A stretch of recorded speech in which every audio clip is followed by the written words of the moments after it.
Correo antiguo. Viernes 5 de julio de 2013. 4:40 de la madrugada.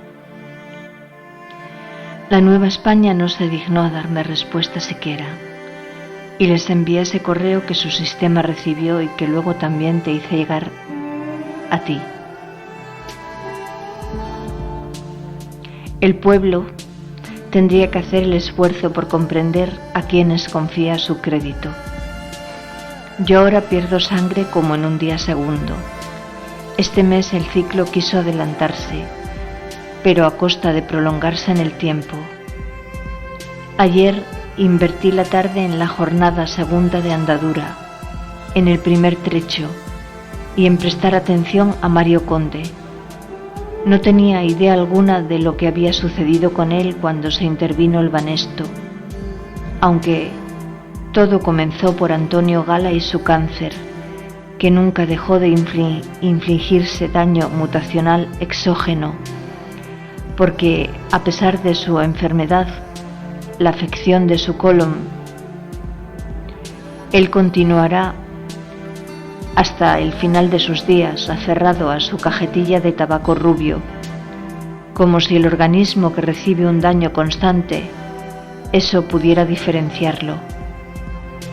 Es decir, ¿puede uno pretender someterse a una terapia química, desear curarse y continuar fumando? A mí eso no me parece inteligente y no es un buen ejemplo de conducta saludable. Eso es un suicidio, que de acuerdo a él le parece honorable y uno a veces decide, pero independientemente de la historia, continúo con las premisas del experimento colectivo. A mi amigo el peregrino yo quiero transmitirle la idea de la posibilidad de vivir algo interesante, que es lo que a mí me sucede con el conocimiento, pero no deseo que porque yo haya logrado cierto reduccionismo objetivo y conceptual, ni él ni nadie vaya a convertir mi indagación en un auténtico sinsentido, o como habitualmente sucede con el mundo esotérico, que se transforma en doctrina, lo que no debe ser otra cosa que un espíritu abierto hacia la curiosidad. Así que te voy a describir qué me ayudará a mí, en todo caso, a racionalizar el espacio. Y eso fue el único triptófano de la primera parte de la secuencia. Todo lo demás debe quedar antes de ese momento, o entre ese triptófano y esa segunda metionina, la que he situado en el capitel de Santa María de la Oliva, porque emocionalmente el triptófano simbólico era la única conexión que yo había establecido, que eso tú perfectamente lo tienes que comprender. Pero los demás, cualquiera deben saber que yo hasta el momento solo he estudiado la forma de ser. Voy a poner aquí unas comillas.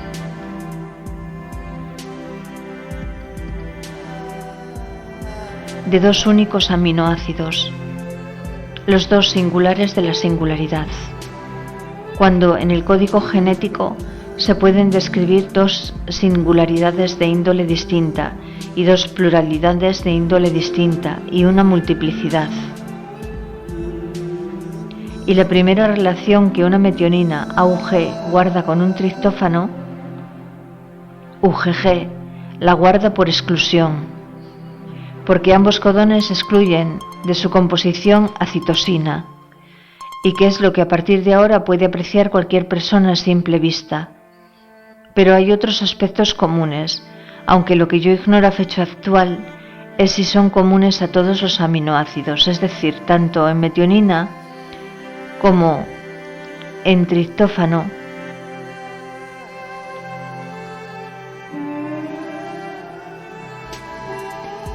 El átomo central es el carbono alfa. El nitrógeno hace que ese sea el extremo amino. El grupo carboxilo está en el extremo acídico y el carbono beta es el comienzo de la cadena lateral.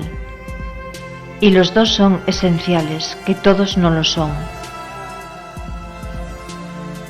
Entonces, ahora preguntémonos en qué radican las diferencias. Por 5 carbonos que conforman a metionina, a triptófano lo conforman 11. Por 11 hidrógenos que conforman a metionina, a triptófano lo conforman 12.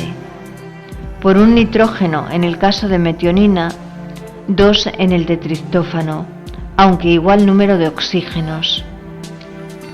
Solo que metionina también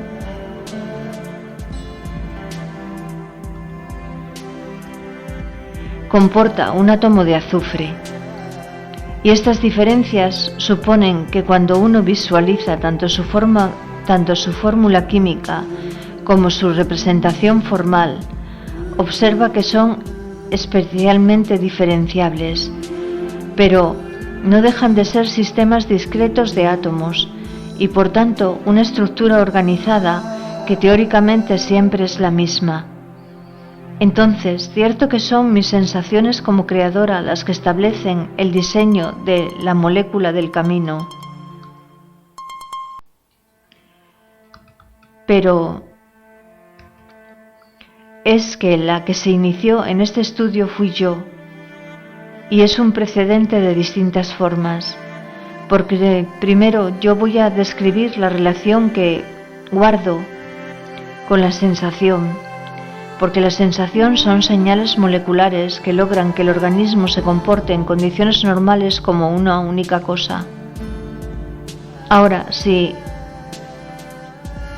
a alguien le ofende que yo designe al sujeto como cosa, voy a quitar esto, como cosa,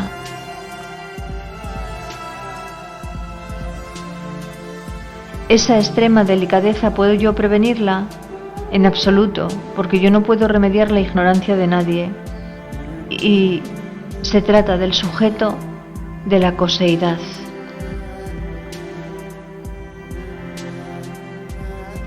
Esto tengo que quitarlo todo, si no se borra. Entonces escucho que José Ignacio se anima y me dice que eso él sí podría ponerlo en práctica en la ruta juradera, porque cuando yo le propuse esta experiencia también sabes que le dije que si él la vivía conmigo yo le regalaba una molécula para que regresara a la vigencia, a la ruta juradera, que es un antisentido en relación al camino a Santiago, porque va de Bilbao a Guernica, siendo el rey católico el último que la recorrió, imagino que a lomos de su caballo. Pero es que José Ignacio dejó pasar la oportunidad, y que él dejara pasar la oportunidad, ¿qué supuso?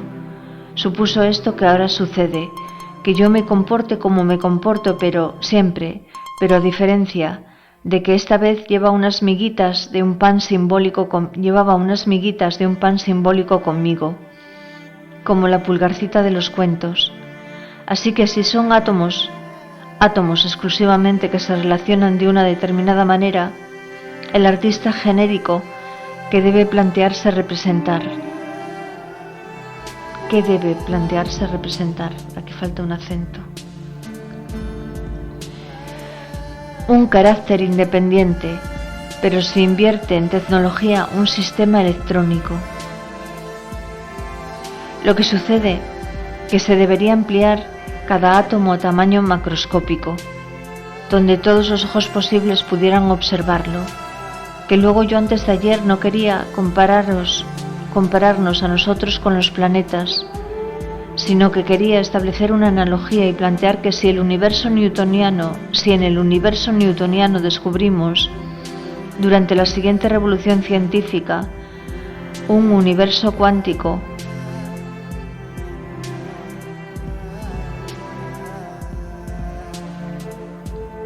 y plantear que si en el universo newtoniano descubrimos durante la siguiente revolución científica un universo cuántico, ¿por qué en el universo darwiniano, en el que hoy se celebra la revolución genómica, no vamos a descubrir nosotros que la vida también se rige por otras leyes, cuando somos nosotros los que derivamos de ella el Dasein y no solo sus entes.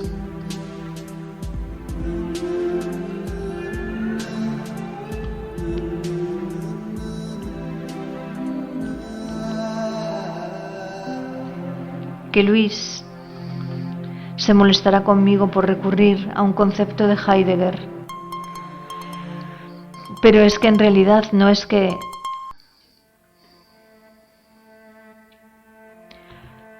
Heidegger, porque yo lo encontré en el curso de las lecciones de Hegel. Y por relajar un poco la hora de hoy, que luego son 10 minutos más o menos, advertir a cualquiera que a Mario Conde le da igual la ciencia, porque dice textual que está haciendo un proceso de conversión de negaciones en verdades, de brujerías en experiencias actuales, y en esta minimización de la ciencia, ¿alguien puede diferenciar a un político del gobierno de Mario Conde? Porque yo tengo la impresión de que es imposible. Y si a eso le sumas que él siente cierta atracción mayúscula por los cátaros, y le escuchas explicarte que los cátaros repudian la carne, que luego es una inteligencia mercantilista extraordinaria y que está conduciendo al país a pensar, yo no discuto que con razón o sin ella, que si a él le encerraron entre rejas es porque el poder se sintió amenazado por su carrera. Y entonces él que dice, en lugar de plantearse mi analogía, dice que la mecánica cuántica le alegra, pero que no le aporta nada, que la verdad es la experiencia interior, porque la nueva física, la física post-newtoniana, que es la física del último de los sumerios y de los babilonios, según Carlos, está demostrando cosas que la mística intuye, quizá desde tiempos inmemoriales, como es la fusión entre lo conocido y el conocedor. Pero ese intuir ya no pertenece al lenguaje de Mario Conde. Ya es una función a la que me estoy refiriendo yo al colocar las cosas en su sitio y presentarle al hombre espiritual, entre comillas, la materia que compone las cosas y la materia que lo compone. ¿Pero qué hizo a Mario Conde expresarse de ese modo? Sánchez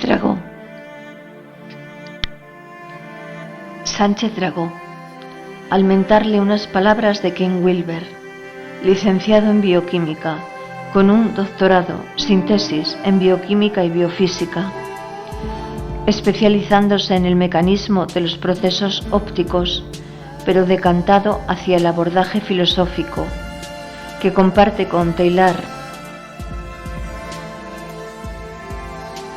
de Chardin.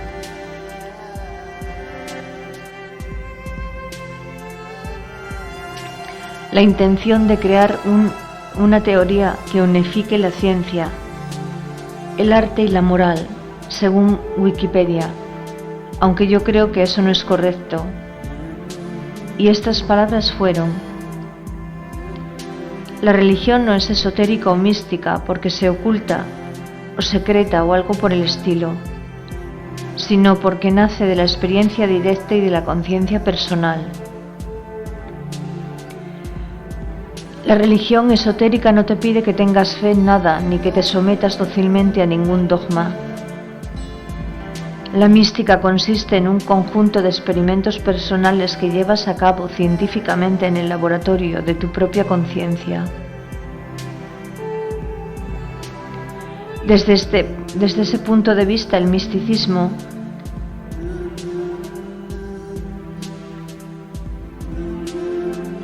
me imagino que las comillas se cierran aquí. No, desde ese punto de vista el misticismo es una ciencia en toda la extensión de la palabra. Y de igual modo que no existe una química alemana distinta de una química americana, tampoco existe una mística hindú diferente de una musulmana. Las comillas se cierran aquí. ¿Y en qué estoy de acuerdo yo con Mario? En que todos caminamos por un sendero común y participamos de una premisa común. La verdad es una experiencia y solo una experiencia. Entonces continúa así, ¿Cómo conseguir que una experiencia subjetiva sea reproducida en un laboratorio? Y yo te pregunto, ¿adivinas, querido profesor?